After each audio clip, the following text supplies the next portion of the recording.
I never thought falling for someone could feel like breaking every rule I'd ever set for myself. But the moment I met him, my boss's son, I knew I was in trouble. He wasn't supposed to be part of the plan. He wasn't even supposed to notice me. Yet there he was, always finding ways to get close, always pushing just a little harder, until I started believing maybe, just maybe, this could be worth the risk. But some lines aren't meant to be crossed.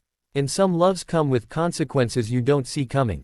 I remember the morning sunlight hitting my face through the window like it was trying to tell me something. That day felt different, like the world had shifted just enough to change everything. I pulled on my best shirt, the one I'd folded extra carefully the night before, checked myself in the mirror one last time and told myself this was it, my shot. I landed the job at Richards Tech, a rising startup known for being fast-moving and smart. Everyone said if you made it there, you were golden.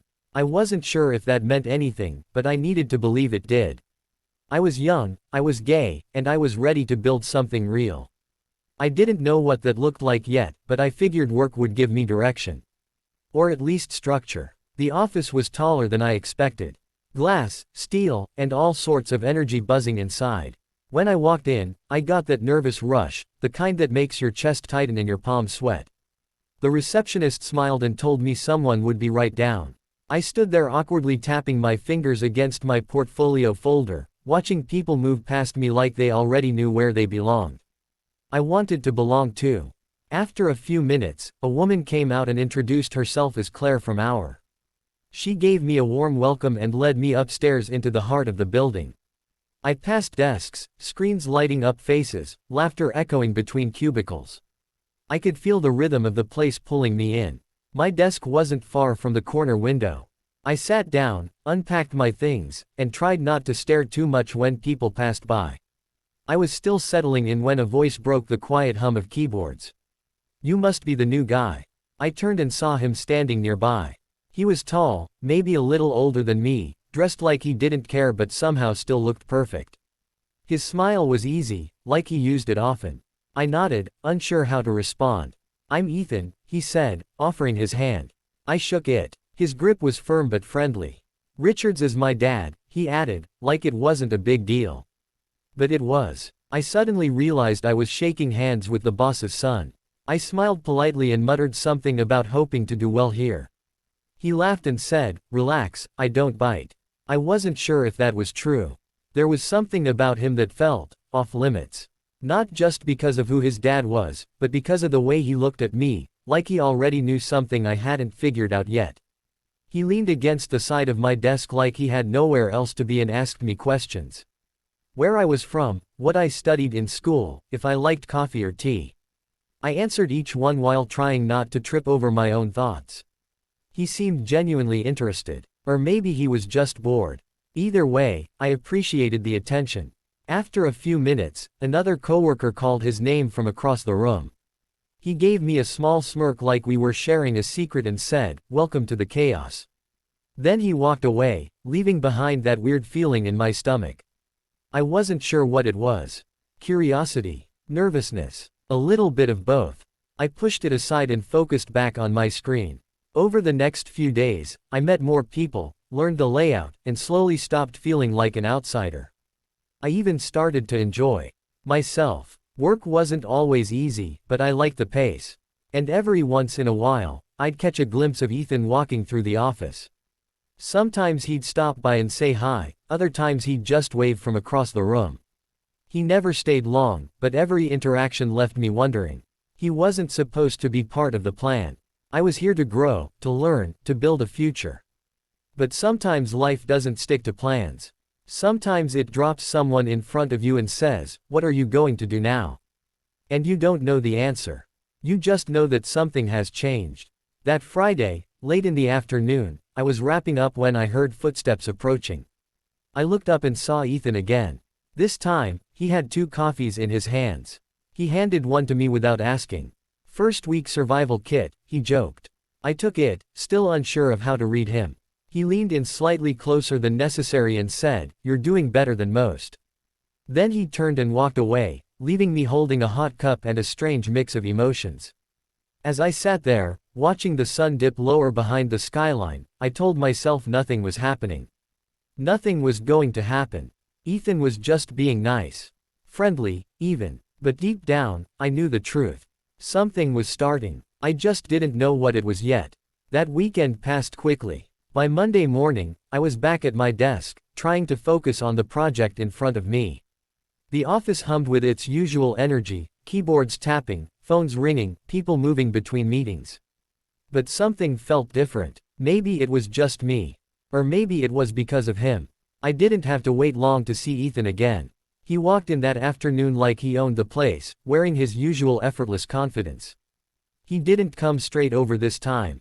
Instead, he lingered near the break room, chatting with a few coworkers. I tried not to watch, but I couldn't help it. There was something about the way he moved through the space, how people naturally leaned in when he spoke. He had that kind of presence, quietly magnetic.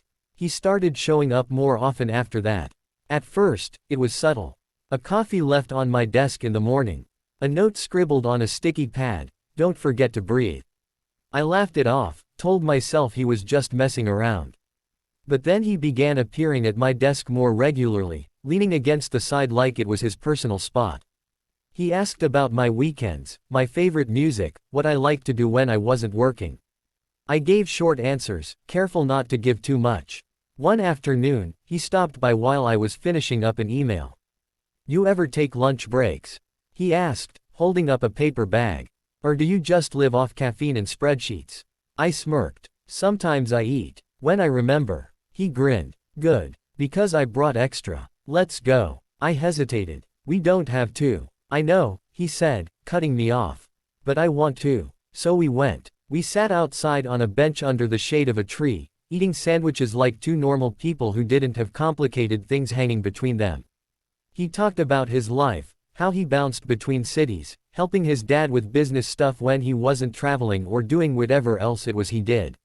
I asked if he worked here. He shrugged and said, "Sometimes. Depends on the week." That answer should have annoyed me, but somehow, it just made him more confusing. More interesting. Over the next few days, it became a thing. Lunches, coffee runs, quick chats before meetings. People started teasing me about it. Claire from HR joked one day, "If you two aren't dating, you really should be." I laughed it off, but my face got hot. Ethan just smiled like he knew something I didn't. I kept telling myself it was harmless. Friendly. Casual. But deep down, I could feel the lines blurring. And it scared me. Then came the night everything shifted. It was late. Most people had already gone home. I was wrapping up some last-minute tasks when I heard footsteps behind me. I turned and saw Ethan walking toward me, his tie loosened, sleeves rolled up. He looked tired but still effortlessly put together. "You're still here?" he asked, stopping beside my desk. "Finishing up," I said, closing my laptop. He nodded, then gestured toward the elevator. "Let me walk you out." I grabbed my jacket and followed him downstairs. The lobby was quiet, the city lights flickering through the glass doors. We stepped outside, and the cool evening air hit my skin. For a moment, neither of us spoke. Then, without warning, he turned to me and asked, "Have you ever been with another guy?" I froze. My heart skipped a beat. "What?" He chuckled softly, like he hadn't just thrown a grenade into the conversation. "Just curious." I swallowed hard, trying to find my footing. "Why would you ask that?" He shrugged. "You seem like someone who's never let himself try certain things." I didn't respond right away. I couldn't. His words hit too close to home. I wanted to brush it off, make a joke, pretend it didn't matter. But I couldn't shake the feeling that he saw more than I wanted him to. "I'm not," I trailed off, unsure how to finish. He studied me for a second, then smiled.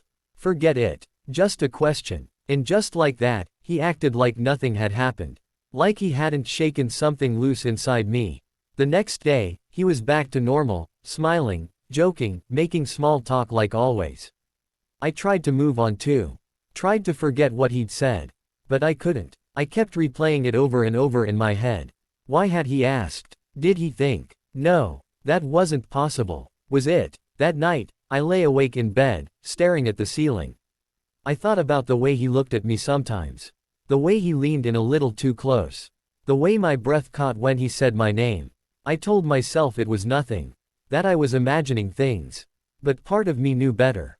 And then, later that week, he sent me a message. Can't stop thinking about you. 3 simple words. And just like that, everything changed. I stared at the message on my screen like it was something dangerous. Like if I touched it, everything would change. Can't stop thinking about you.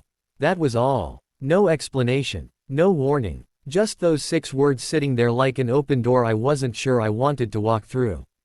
I didn't reply right away. I told myself not to. I sat there with my phone in my hand, heart pounding, trying to figure out what this meant. Was he messing with me? Testing me? Or did he actually mean it? The thought made my stomach twist. Not because I didn't want him to mean it, but because I knew how bad this could get if I let it. But I couldn't stay quiet for long. Something inside me needed to know. So I typed back, "Why are you saying this?" A few seconds later, his reply came through. "Because it's true." That was it. No hesitation. No apology. Just the truth, laid bare between us like we weren't standing on the edge of something we both knew we should avoid.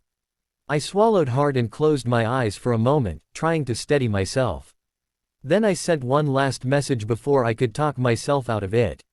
"We can't do this." He replied instantly. "Why not?" And just like that, the dam cracked.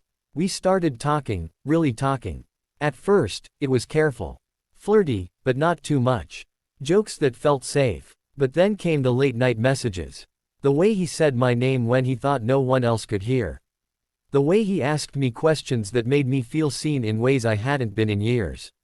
He was charming, confident, sometimes frustratingly so. But underneath it all, there was something else, something softer. Vulnerable, even. And I found myself leaning into it without meaning to. One night, after another long day at work, I got a knock on my apartment door. I opened it and saw him standing there, looking slightly out of place in the hallway. His hair was messier than usual, his shirt wrinkled from the day. He smiled like he had nothing to lose. "I needed to see you," he said simply.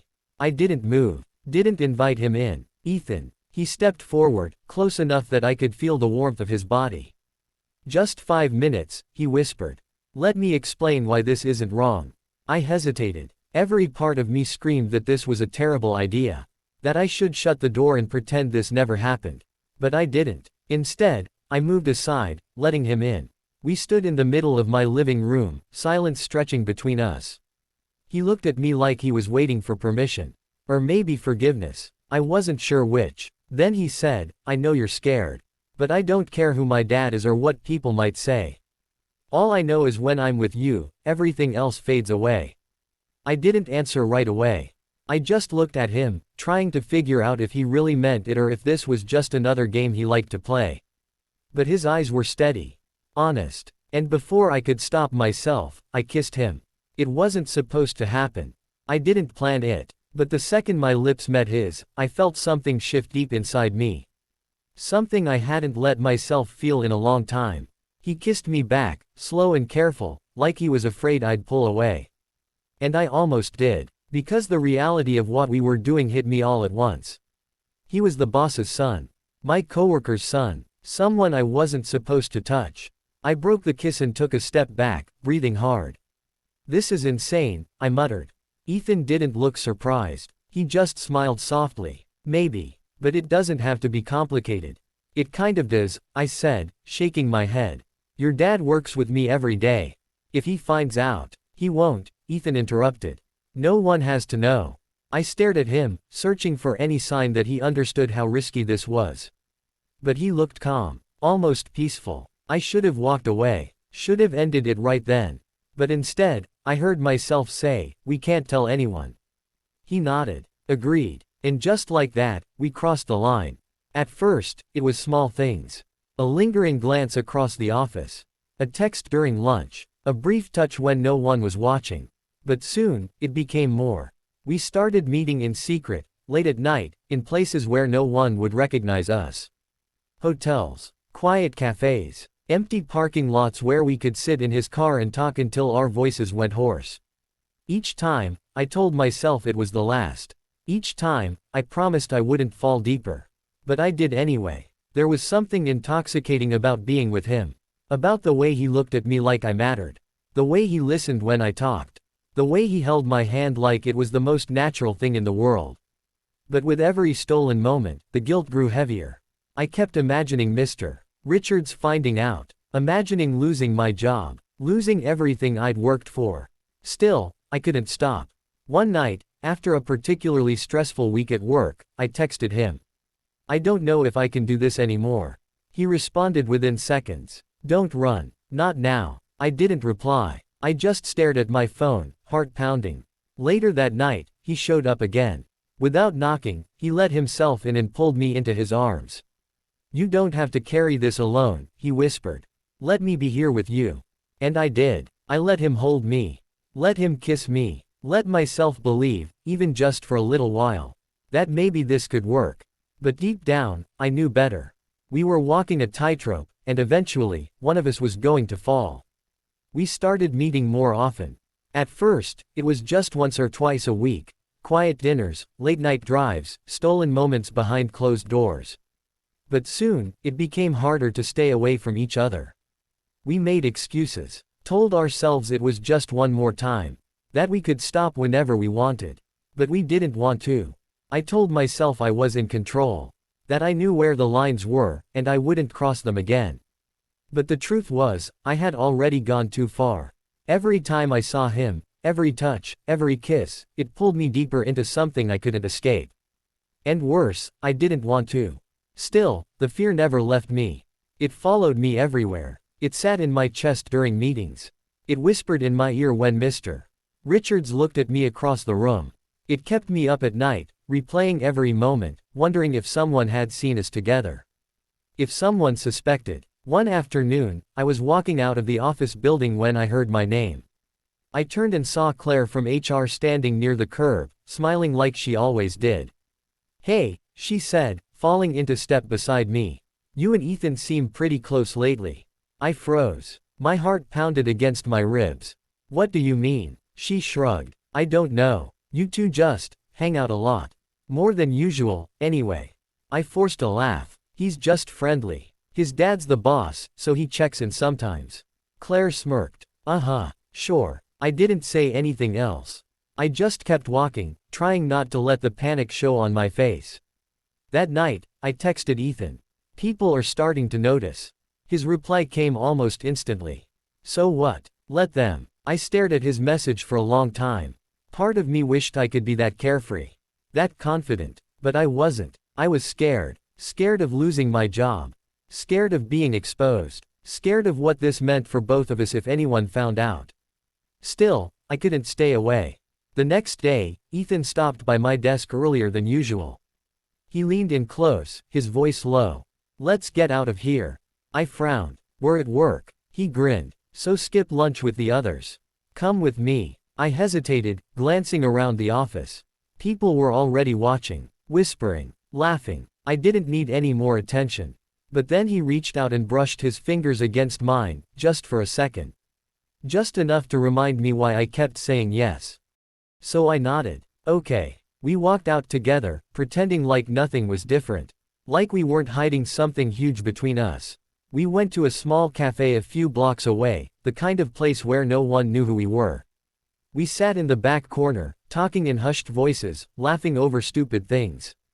For a little while, I forgot about everything else. Forgot about the office. Forgot about the risks. Forgot that he was off limits. But the real world always caught up. Later that week, I was walking out of a meeting when I saw Ethan leaning against the wall outside the conference room. He smiled when he saw me, but before I could say anything, another coworker stepped between us. "You two always disappear together," she joked. "You sure you're not dating?" My stomach dropped. Ethan laughed like it was funny. "Wouldn't that be a scandal?" I forced a smile, but inside, I was shaking. That night, I barely slept. I kept thinking about her words. About how easy it would be for someone to guess. To ask the wrong question. To tell the wrong person. The next morning, I sent Ethan a message. "We have to be more careful." He replied almost immediately. "Why? Are you ashamed of me?" I stared at the screen, my chest tightening. That wasn't fair. He knew that wasn't true. "No," I typed back. "I just don't want to lose my job." He didn't respond right away. When he finally did, his message was short. I wish you didn't have to hide. I read it over and over, feeling the weight of everything we were doing. Everything we weren't supposed to be. And then, later that night, I made a mistake. I was sitting in my apartment, scrolling through my phone when I got a call from Ethan. I answered without thinking. Hey, I said quietly. Hey, he said back. Can I come over? I hesitated. Now, yeah, I need to see you. I sighed and gave in. Okay. A few minutes later, there was a knock on my door. I opened it, and he stepped inside like he belonged there. He didn't waste time. As soon as the door was closed, he pulled me into his arms and kissed me. Hard, desperate, like he needed me to remember how much he wanted me. And I did. But then my phone buzzed on the table. We both froze. I glanced down and saw a message from Claire. Hey, did you leave your jacket at the office? I found it near the break room. My heart sank. I looked at Ethan. You can't stay long. He frowned. Why? Because people are already asking questions, I said. And now they think I left my jacket at the office because I was still there after hours. He exhaled sharply. So what? Let them think whatever they want. No, I snapped. I can't do that. He stepped back, crossing his arms. You're really going to let this scare you? I ran a hand through my hair, frustrated. I'm not scared. I'm being realistic. He shook his head. No, you're pushing me away. I didn't answer. Because maybe he was right. That night, after he left, I sat alone in my apartment, staring at the ceiling. I felt like I was being torn in two. One part of me wanted to hold on to him forever. The other part wanted to run as far away as I could. And the worst part, I didn't know which part one listened to anymore. The cracks were getting deeper. Every day, the weight of what we were doing pressed harder against my chest. I could feel it in the way I avoided Mr. Richards' gaze during meetings, in the way I checked my phone obsessively, afraid someone had seen us together. In the way I started lying without even meaning to, telling coworkers I was busy when they invited me out, making excuses when Ethan showed up at my desk too often. And still, he kept pushing. One night, after another long day at work, he sent me a message. I want to take you somewhere. Just, you and me. I stared at his words, feeling that familiar mix of excitement and dread.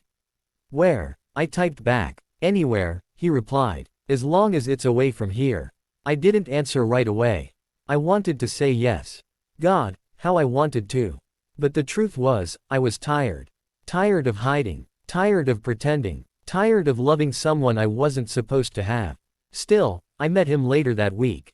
We went to an empty rooftop bar on the edge of the city. The kind of place where no one knew our names. We sat in the back corner, talking in hushed voices, laughing over stupid things. Then he turned to me and said, "Let's leave this place." I blinked. What? He smiled like he'd already made up his mind. Come with me. Just you and me. We'll go somewhere new. No expectations. No rules. Just us. I shook my head. Ethan. No, he interrupted. Hear me out. You're always so worried about what people think. About what my dad might find out. What if we just don't let that matter anymore? I swallowed hard. You don't understand. Then help me, he said. Tell me why you won't let yourself be happy. I didn't answer right away. I looked at him, really looked at him, and tried to figure out if he meant any of this. If he truly believed we could just walk away from everything. Or if this was just another way for him to pull me closer before letting me fall. I can't do that, I said finally. I have a job, a life, responsibilities. So do I, he said. But none of that matters if we're not honest about what we want. I exhaled sharply. I am being honest. He shook his head. No, you're running. That hurt more than I expected. Because maybe he was right. Maybe I was running, from him, from us, from the possibility that this could actually mean something real. But I couldn't afford to believe in that. Not now. Not ever. I'm trying to protect us, I whispered. He leaned forward, frustration flashing in his eyes. From what? Your own happiness. I looked away. I didn't know how to explain it to him.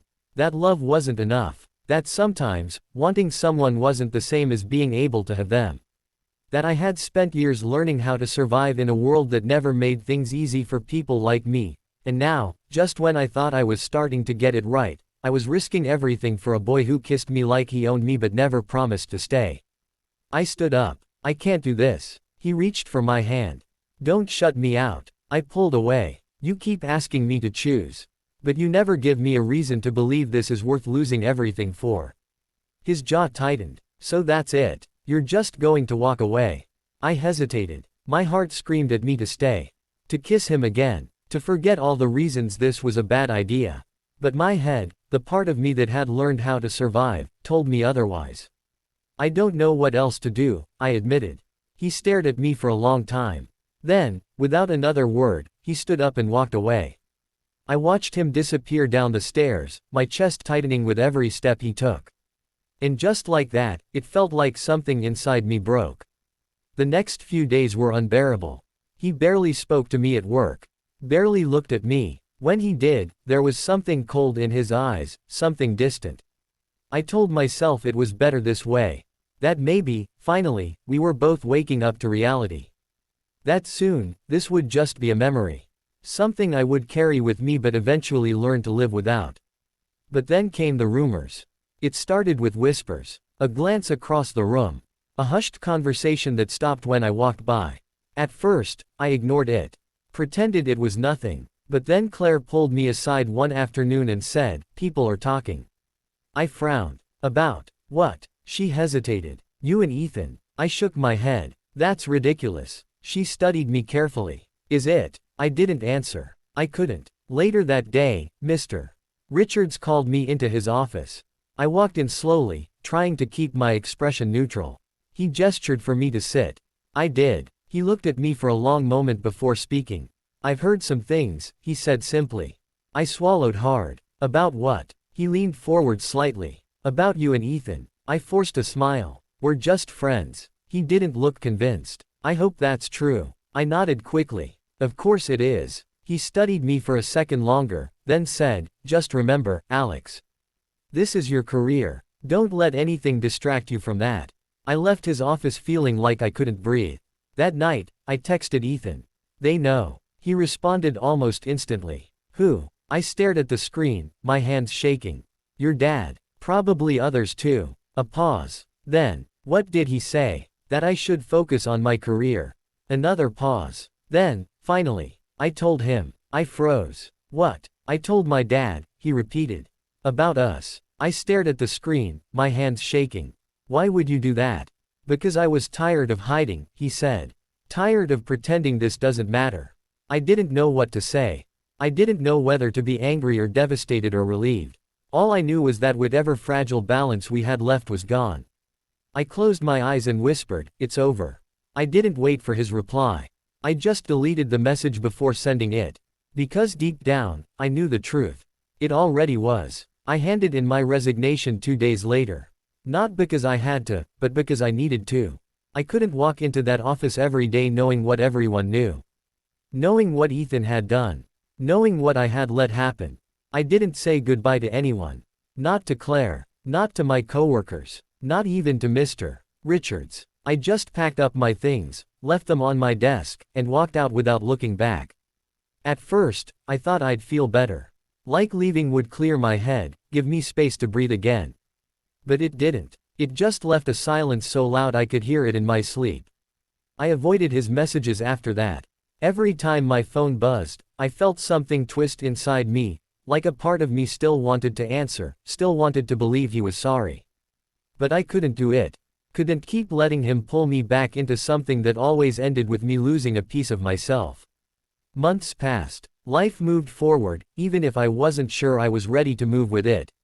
I found another job at a smaller company, more casual, more accepting. The people were kind. The work was good. And slowly, I started to feel like I belonged somewhere again. One afternoon, I got a letter in the mail. No return address. Just my name written neatly on the front. I almost didn't open it. Almost threw it away without reading. But something made me stop. Something small and quiet inside me that still remembered the way he used to look at me. The way he used to hold my hand when he thought no one else was watching. I opened it carefully. Inside was a single page. His handwriting was messy, like he had written it fast, like he hadn't wanted to think too much about what he was saying. I don't expect you to forgive me. I know I messed up. I pushed too hard. I didn't give you space when you needed it. I didn't listen when I should have. All I can say is, I'm sorry. You deserved better than secrets and stolen moments. Better than someone who couldn't make you feel safe. If you ever read this, I hope you've found peace. I hope you're happy. I miss you. Always will. I read it twice. Then folded it back up and set it on the table. I didn't cry. I didn't scream. I just sat there, staring at it, letting everything settle. And then, finally, I smiled. A small, sad smile. Because even though it hurt, I knew something now that I hadn't known before. Letting go doesn't mean you stop caring. It just means you choose yourself. That night, I went for a walk through the city. The air was warm, the sky painted in soft colors. People passed by me, laughing, talking, holding hands. And for once, I didn't feel like I was missing something. I just felt free. I thought about everything, the risks I had taken, the lines I had crossed, the love I had tried to protect even when it was already slipping away. I thought about how hard it had been to want someone I couldn't have. How painful it was to love someone who didn't always know how to love me back the way I needed. But I also thought about how brave I had been. For trying, for feeling, for not shutting down completely when the world told me I wasn't allowed to be who I was. I met someone new a few weeks later. We weren't serious, not yet. But he made me laugh. He asked me questions I didn't mind answering. And when he kissed me for the first time, I didn't pull away. I just let it happen. Let myself enjoy it. Let myself believe that maybe, just maybe, happiness wasn't something I had to fight for alone. Sometimes, life gives you people who aren't meant to stay forever. They come in, shake everything up, make you feel things you didn't know you could feel, and then they leave. But they change you, shape you, teach you. And sometimes, the bravest kind of love isn't the one that lasts. Sometimes, it's the one you let go of.